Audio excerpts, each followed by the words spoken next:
My dear students and viewers, आप सभी को मेरा नमस्कार। मैं संतोष सर। आज मैंने पार्ट ऑफ स्पीच का अगला वीडियो लेकर आ गया हूं, जिसमें हम सीखेंगे प्रोनाउन के बारे में। तो हम इसमें क्या सीखने वाले हैं, प्रोनाउन के बारे में। आप इस वीडियो के अंत तक जरूर देखें और इसमें जो भी वर्ड मीनिंग उनका है उसको जरूर सीखें, क्योंकि आपको इंग्लिश स्पीकिंग के लिए, साथ में ग्रामर को मजबूत करने के लिए, अगर आप किसी भी कॉम्पिटिटिव एग्जाम की तैयारी कर रहे हैं तो आपके लिए और भी ज़्यादा इंपॉर्टेंट वीडियो है। तो आप ज़्यादा अंत तक वीडियो को जरूर देखें। तो चलो हम स्टार्ट करते हैं प्रोनाउन के बारे में।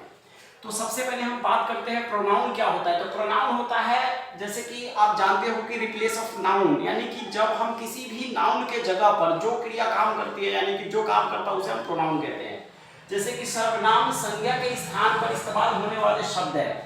सर्वनाम का मतलब होता है सबका नाम, सर्वनाम का मतलब होता है सबका नाम, इसे हम प्रोनाउन कहते हैं, रिप्लेस ऑफ नाउन होता है। तो चलो आपने डेफिनेशन सीख लिया। अब हम बात करते हैं टाइप्स ऑफ प्रोनाउन के बारे में, यानी कि टाइप्स ऑफ प्रोनाउन, सर्वनाम के कितने प्रकार होते हैं।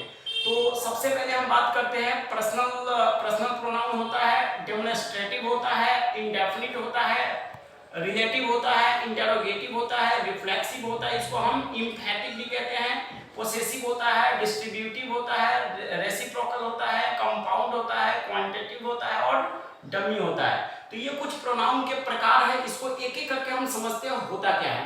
तो पर्सनल यानी कि पुरुषवाचक होता है, used in place of a specific person और थिंग। इसका इस्तेमाल हम किसके लिए करते हैं, यानी place of a specific person के लिए और वस्तु के लिए, यानी थिंग्स के लिए। जैसे कि ऐसा सब्जेक्टिव होता है, इसको हम सब्जेक्टिव रूप में देखते हैं, जैसे I, you, he, she, it, we, दे।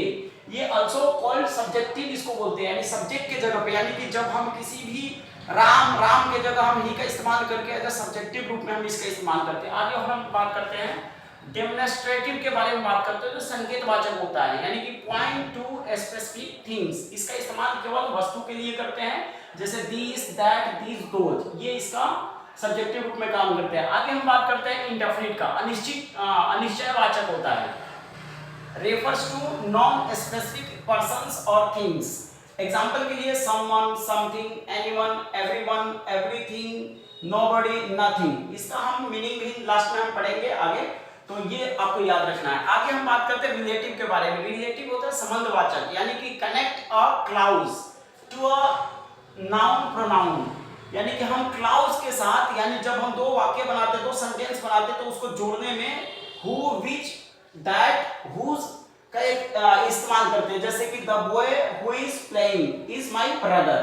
तो आपने देखा यहाँ पे the boy who is playing is my brother, तो हु का इस्तेमाल यहाँ पे किया हुआ है, वाक्य को जोड़ने में काम करता है। सेम अगला हम बात करते हैं इंटरोगेटिव, यानी प्रश्नवाचक में हम यूज करते हैं। जैसे इनमें हम सारे सवाल डब्ल्यूएच फैमिली से रिलेटेड, जो हमने लास्ट वीडियो में आपको दिया हुआ है, पहले वीडियो में डब्ल्यूएच फैमिली से रिलेटेड, उस वीडियो को आप जरूर देखें और सीखें। उसमें बहुत कुछ है आपके क्वेश्चन आंसर पूछने के लिए, सीखने के लिए।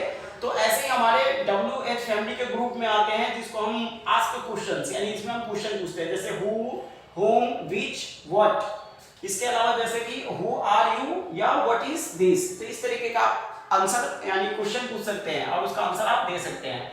रिफ्लेक्सिव प्रोनाउन होता है जो निजीवाचक होता है, जो अपने आप पर, हिमसेल्फ पर जोर देने के लिए हम इस्तेमाल करते हैं। जैसे यूज टू एम्फेसिस नाउन्स और pronoun, my self, your self, himself, herself, itself, ourselves, यानी योरसेल्व्स, देमसेल्व्स। इस तरीके के कुछ वर्ड होते हैं इसके अंदर। आगे हम पोसेसिव की बात करते हैं, जो अधिकारवाचक होता है, so ownership. Example mine, yours, his, hers, ours, their, my, our, her, its. यानी कि इसके कुछ और भी है, जैसे me, him, her, us, them. As a objective में इसका इस्तेमाल होता है, जैसे कि मी, हिम, हर, अस, देम, ये सब ऑब्जेक्टिव होते हैं, इसका हम ऑब्जेक्टिव के रूप में इस्तेमाल करते हैं। डिस्ट्रीब्यूटिव होता है, वितरणवाचक होता है, refers to person, things, one at time, यानी कि हम कुछ अलग अलग तरीके से पर्सन के लिए, थिंग्स के लिए और टाइम के लिए इस्तेमाल करते हैं। जैसे ईच, आइदर, नेदर के बारे में हम पढ़ेंगे आगे। आगे है रेसिप्रोकल, जिसको हम पारस्परिक सर्वनाम कहते हैं, सो म्यूचुअल एक्शन और रिलेशनशिप, जैसे कि ईच अदर, वन अनदर। इसके बारे में हम आगे एग्जांपल के साथ समझेंगे। आगे है कंपाउंड इंटरोगेटिव, जिसमें whoever, whichever, whatever, इनको मीनिंग के साथ एग्जांपल आपको हम अभी बताएंगे थोड़ी देर में। क्वांटिटिव, सम, यानी कि क्वांटिटिव में आता है some, many, few, little, all, none, यानी नन बोलते हैं, much, several, any, both etcetera, ये सब हमारे कौन सा आता है, क्वांटिटी में आता है। डमी कुछ होता है जिसमें ईट देयर का इस्तेमाल करते हैं, जैसे इट इज रेनिंग और देयर इज अ पार्टी, तो डमी नोन एज अ एक्सप्लेटिव, इसको हम डमी को क्या बोलते हैं, एक्सप्लेटिव, जिसमें ईट और देयर का इस्तेमाल करते हैं, है ना। ये क्या करते हैं, जैसे कि talking about the weather, raining, time, date etcetera, यानी ईट और देयर से ज्यादातर हम कौन कौन सी चीजों से रिलेटेड क्वेश्चन या हम चीजें पूछ सकते हैं, वेदर के बारे में, रेनिंग के बारे में, टाइम के बारे में, डेट के बारे में एक्सेट्रा, इनके बारे में यूज करते हैं। तो चलो अब हम useful words meaning with example, यानी जो हमने अभी तक पढ़ा उसका कुछ इंपॉर्टेंट वर्ड मीनिंग है जिसको आपको समझना है और उसे याद करना है, हम एग्जांपल के साथ सीखते हैं और समझते हैं। तो चलो सबसे पहले हम समवन की बात करते हैं। समवन का मतलब होता है कोई एक, यानी I need someone to help me, मुझे मदद के लिए किसी की आवश्यकता है। दूसरा है समथिंग, कुछ, कोई चीज, यानी कुछ या कोई चीज के लिए इस्तेमाल होता है, जैसे I need something to eat, मुझे खाने के लिए कुछ चाहिए। इसके अलावा एनीवन, कोई एक या कोई भी, एनीवन कैन डांस हियर, यहाँ कोई भी नाच सकता है। इसके अलावा एवरीवन, सब लोग या हर कोई, everyone is welcome to the party, यानी पार्टी में सब लोगों का स्वागत है। आगे है एवरीथिंग, सब कुछ या हर चीज, she told me everything about the party, उसने मुझे पार्टी के बारे में हर चीज बताई। आगे हमारे पास नोबडी, यानी कोई भी नहीं, कोई नहीं, नोबडी नोज द आंसर, उत्तर कोई नहीं जानता है। आगे है नथिंग, कुछ नहीं, नथिंग मतलब कुछ नहीं, नथिंग इज इम्पॉसिबल, कुछ भी असंभव नहीं है। आगे है माई सेल्फ, यानी मैं खुद स्वयं, यानी अपने लिए माई सेल्फ का इस्तेमाल करते हैं, खुद के लिए, स्वयं के लिए, जैसे कि I bought my self a new phone, मैंने खुद के लिए एक नया फोन खरीदा। इसके अलावा आगे है योर सेल्फ, यानी आपके लिए, खुद के लिए, यानी कि take care of yourself, अपना ख्याल रखना। आगे हमारे पास हिमसेल्फ, वे खुद, यानी वे या उसने खुद, he looked at himself in the mirror, उसने आईने में खुद को देखा। आगे है herself, अपने आप के लिए, फीमेल के लिए यूज होता है, she did it herself, उसने यह काम खुद किया, यानी अपने आप के लिए किया। इसके अलावा itself, यानी स्वयं, अपने आप, ये निर्जीव वस्तु के लिए हम इस्तेमाल करते हैं, स्वयं या अपने आप के लिए itself का। The computer turned itself off, यानी कंप्यूटर अपने आप बंद हो गया। इसके अलावा ourselves, यानी हम खुद के लिए, हमें खुद को, यानी we must rely on ourselves, हमें खुद पर भरोसा करना चाहिए। तो इस तरीके से हम बोल सकते हैं yourselves, यानी कि तुम खुद, you all should take care of yourselves, आप सभी को अपना ख्याल रखना चाहिए। आगे है themselves, यानी themselves होता है वे लोग या स्वयं के लिए, they were taking to themselves, वे अपने आप से बात कर रहे थे। इसके अलावा आगे है each का इस्तेमाल हम करते हैं, each मतलब एक एक के लिए या प्रत्येक के लिए इस्तेमाल होता है। each student got a prize, प्रत्येक छात्र को पुरस्कार मिला। इसके अलावा आगे है either, either दो में से कोई एक या तो या भी के लिए इस्तेमाल होता है, जैसे you can take either the bus or the train, आप या तो बस ले सकते हैं या ट्रेन ले सकते हैं। तो इसके लिए हमने इस्तेमाल किया either का। neither का मतलब होता है ना तो या दोनों में से कोई एक, neither और ऑप्शन इज करेक्ट, यानी कि neither ऑप्शन इज करेक्ट, यानी दोनों में से कोई भी विकल्प सही नहीं है, तो हम neither का इस्तेमाल करते हैं। इसके अलावा each other, यानी एक दूसरे के लिए, एक दूसरे के लिए, आपस में, यानी यहाँ पे हम बात करते हैं each other का, जैसे दो व्यक्तियों के बीच की बात हो तो उसके लिए each other का इस्तेमाल करते हैं, जैसे कि they love each other, वे एक दूसरे से प्यार करते हैं। तो अभी हमने लिखा हुआ है each other का मतलब दो लोगों के बीच में हो, उसके लिए हम इस्तेमाल करते हैं। और one another, दो से अधिक लोगों के लिए हम बात करते हैं, उसे one another बोलते हैं, एक दूसरे आपस में अपने one another के लिए बात किया, तो उसमें है कि they help one another, यानी कि the students are taking to one another, यानी छात्र आपस में बात कर रहे हैं, यानी दो से अधिक हो उसके लिए हमें one another का इस्तेमाल करते हैं। आगे हमारे पास whoever का मतलब है जो या जो भी या जो कोई, तो whoever comes first gets the prize, यानी जो कोई पहले आएगा उसे इनाम मिलेगा।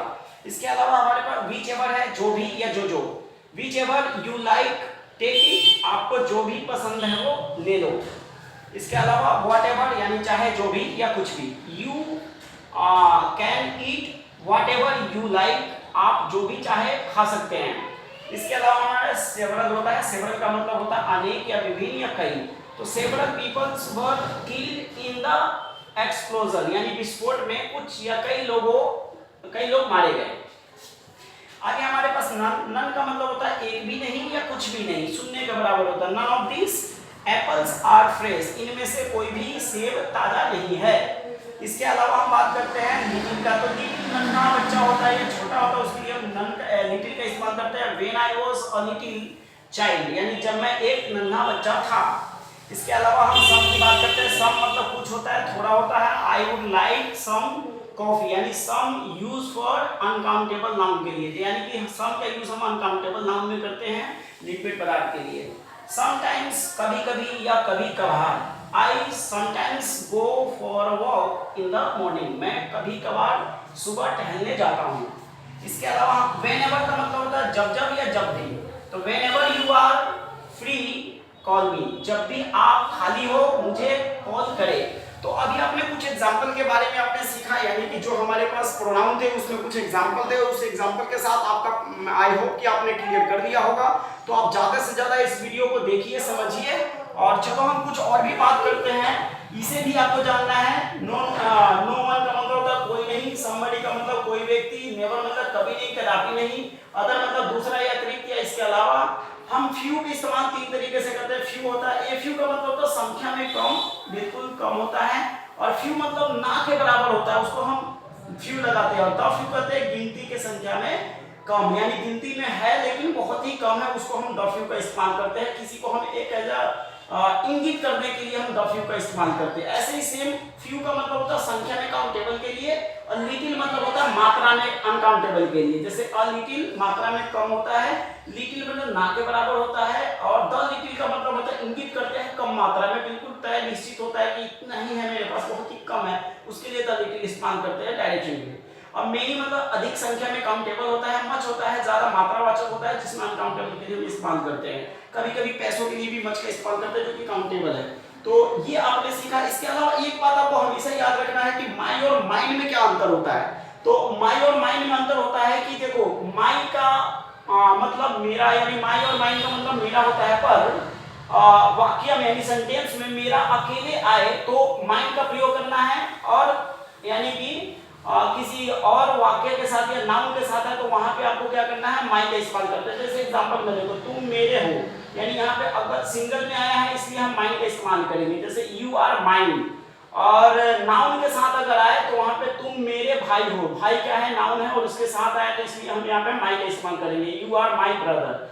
सेम इसी तरीके से योर और योर्स में भी सेम ऐसे ही अंतर आपको करना है। एक और एग्जांपल देखते हैं, जैसे कि यहाँ पे दे रखा है यह किताब मेरी है, तो यहाँ पे सिंगल में आया है इसलिए हम लिखेंगे दिस बुक इज माइन, तो यहाँ मेरी। तो आपको ऐसे ही डिफरेंस, आपको माई, माइन और योर्स में भी आपको डिफरेंस रखना है। तो आई होप आपको ये प्रोनाउन आपको समझ में आया होगा, और आप ज्यादा से ज्यादा इस वीडियो को बार बार देखिए, समझिए और लिखने की भी कोशिश करें जब आपको ये समझ में आ जाए। तो इसी के साथ आप सभी को thank you so much video देखने के लिए, और लाइक और शेयर करना ना भूलें। आप ज्यादा से ज्यादा अपने दोस्तों में लाइक कीजिए। लाइक कैसे करेंगे, शेयर कैसे करेंगे, वो आप मेरे चैनल को सबसे पहले सब्सक्राइब कीजिए। आप जितने भी नए व्यूअर्स हैं आप सब सब्सक्राइब जरूर करें। तो सब्सक्राइब करने के लिए @एक्सेस एजुकेशन जन सेवा सेंटर के साथ आप जैसे ही आप बोलेंगे मेरा चैनल सामने आएगा, आप सब्सक्राइब कर लीजिएगा। तो थैंक यू सो मच देखने के लिए।